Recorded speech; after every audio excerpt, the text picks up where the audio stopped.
Good morning, Cullman. Thank you for joining us on Cullman Today. I'm your host, Christine Wiggins, and today is Tuesday, July 21st. Coming up on Cullman Today, former Cullman attorney Sara Baker is back in jail after a judge revoked her bond in the ongoing attempted murder case.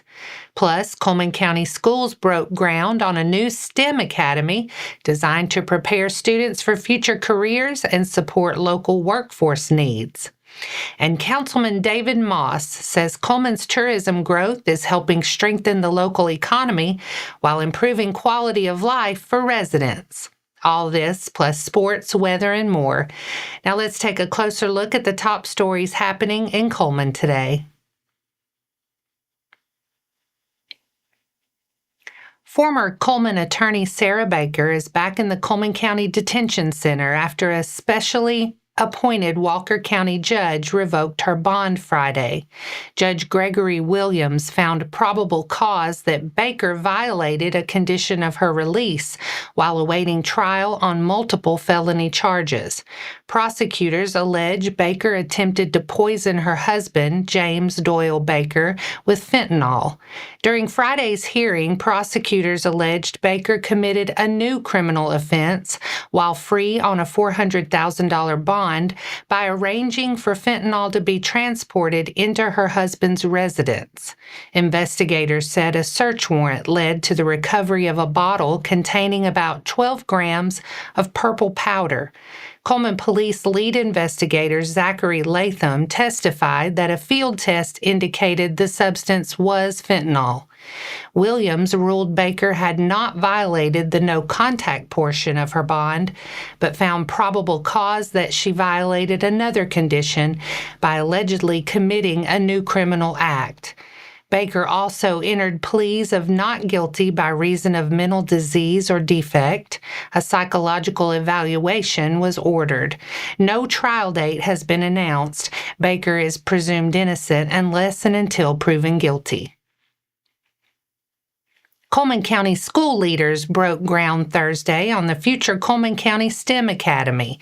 The project is expected to serve both Cullman County and Cullman City students, with plans to open in August 2028. Cullman County Schools Superintendent Dr. Shane Barnett said the ceremony marked the start of work, with the bid for groundwork officially opening the same day. Barnett said the academy will serve as a career center, helping students learn skills they can use for life while also helping local industries fill needed jobs. He credited Senator Garland Gudger and others who helped move the project forward, saying the idea began about 10 years ago after a visit to a career tech facility in Tuscaloosa. The academy will be built on land tied to John Oppel, president of Oppel Machine and Supply Company. Barnett said the facility will also include room for future programs and possible expansion. 6 months into the current Cullman City Council term, Council President Pro Tem David Moss Jr. says one of Cullman's biggest success stories is its growth as a regional tourism destination. Moss, who chairs the Council's Tourism Committee, said tourism now reaches beyond festivals and includes Cullman Parks Recreation and Sports Tourism, the Cullman Regional Airport, the Cullman County Museum, the Cullman Area Chamber of Commerce, and the Cullman Area Tourism Bureau. He said events, sports, tourism, Smith Lake, and outdoor attractions have helped make Cullman City and County a destination for families, while also creating jobs and supporting the local economy. Moss said those same investments improve quality of life for residents through parks, facilities, and events like Second Fridays, Chris Kendall Market, Oktoberfest, and the Alabama Strawberry Festival. Looking ahead, Moss pointed to Eastside Park improvements, the new Performing Arts Center, and the first Culinary in Cullman Restaurant Week planned for September. He said the council's new members are settling in well with positive energy and a productive term ahead. And that's all for our top stories this morning. Coming up, Addison football enters 2026 with big expectations after a 12-win season, a semifinal run, and a strong group of returning playmakers. Sports is next.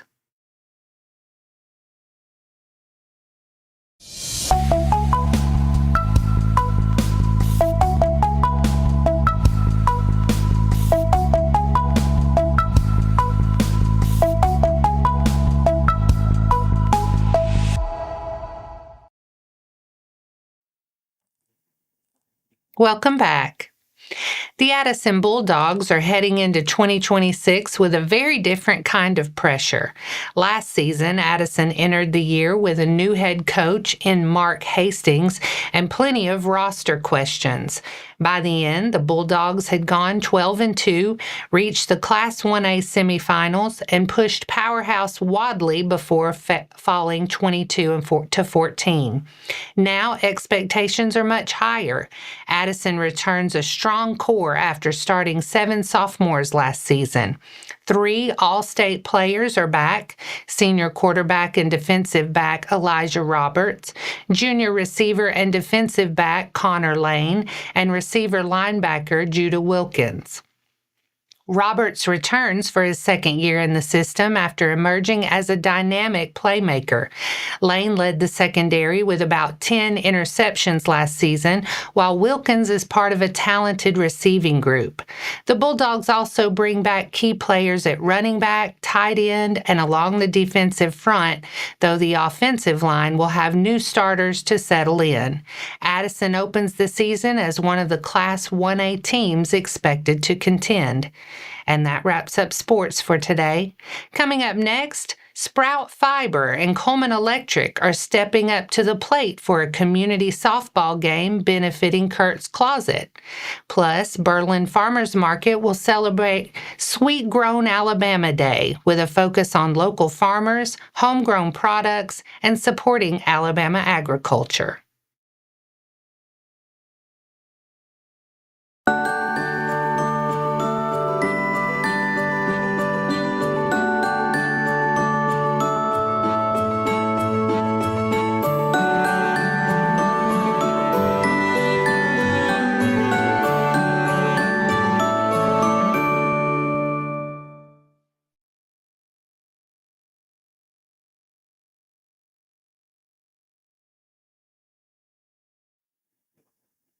Welcome back.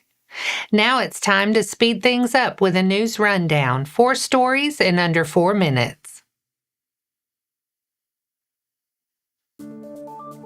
Sprout Fiber Internet and Cullman Electric Cooperative are teaming up for a friendly community softball game against the staff and volunteers of Curt's Closet. The game is set for Thursday, July 30th at 6 p.m. at Champion Field at Engle Park. The free, family-friendly event will include raffles, prizes, giveaways, kids' activities, and concessions.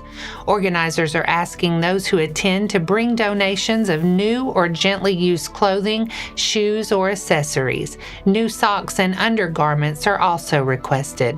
All donations will help stock Curt's Closet, which provides free clothing, shoes, and essentials to local children and teens. Wallace State Community College introduced young students to the world of nursing during its first Little Lifesavers Camp. The 2-day camp was held July 15th through 16th at the School of Nursing and Center for Science building.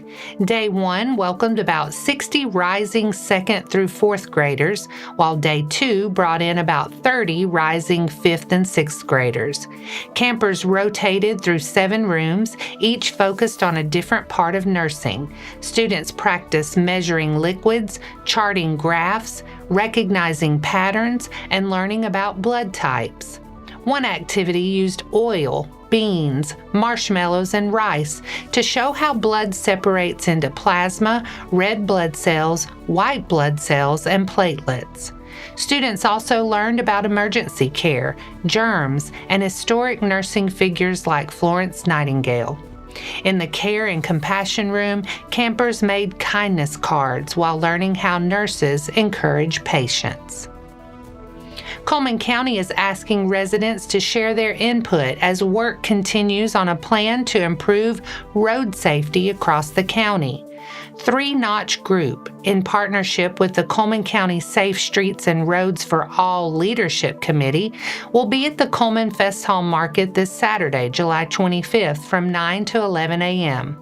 Residents can stop by the white tent with the green logo to learn more about the Safety Action Plan and share their experiences, concerns, and ideas about road safety in Cullman County. The booth will be at the Fest Hall Market located at 209 First Avenue Northeast in Cullman. Anyone who cannot attend can still participate by taking the online survey at bit.ly/Cullman County SS4A. Berlin Farmers Market will celebrate Sweet Grown Alabama Day on Saturday, July 25th from 8 a.m. to 2 p.m. The event is designed to highlight homegrown and handcrafted products from right here in Alabama, while encouraging shoppers to support local farmers, families, and producers. Sweet Grown Alabama Day has been officially recognized by Governor Kay Ivey as a way to celebrate the people who help feed and strengthen communities across the state. Visitors are encouraged to shop local, cook with Alabama-grown ingredients, dine local, visit farmers markets, and find at least one way to support an Alabama farmer. Berlin Farmers Market says every local purchase helps build a stronger, healthier, and more connected Alabama. And that's your 4 stories in under 4 minutes. Now for a quick break before we look at the weather ahead and pay our respects with obituaries. I'll be right back after this quick message.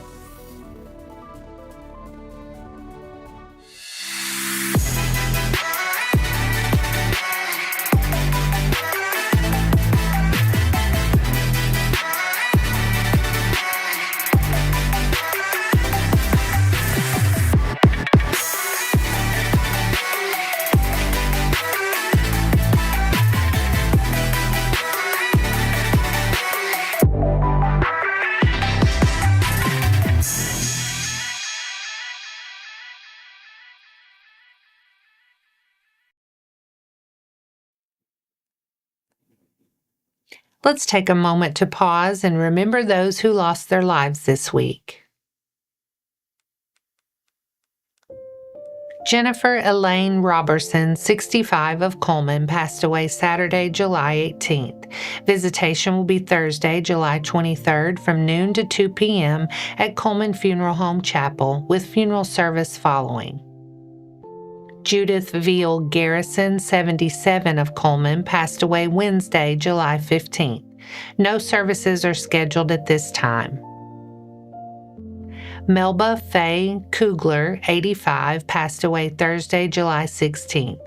Visitation will be Wednesday, July 22nd from 1 to 2 p.m. at Hansville Funeral Home, with funeral service following. Laura Sue Glenn, 76, of Hansville, passed away Thursday, July 16th. Visitation will be today from 2 to 3 p.m. in the Holly Pond Funeral Home Chapel, with funeral service following. Burial will be at Holly Pond Cemetery. Daphne Elaine Spiegel Langley, 69, of Holly Pond, passed away Saturday, July 18th. Visitation will be Thursday, July 23rd from noon to 2 p.m. in the Holly Pond Funeral Home Chapel, with funeral service following. Burial will be at Brooklyn Cemetery.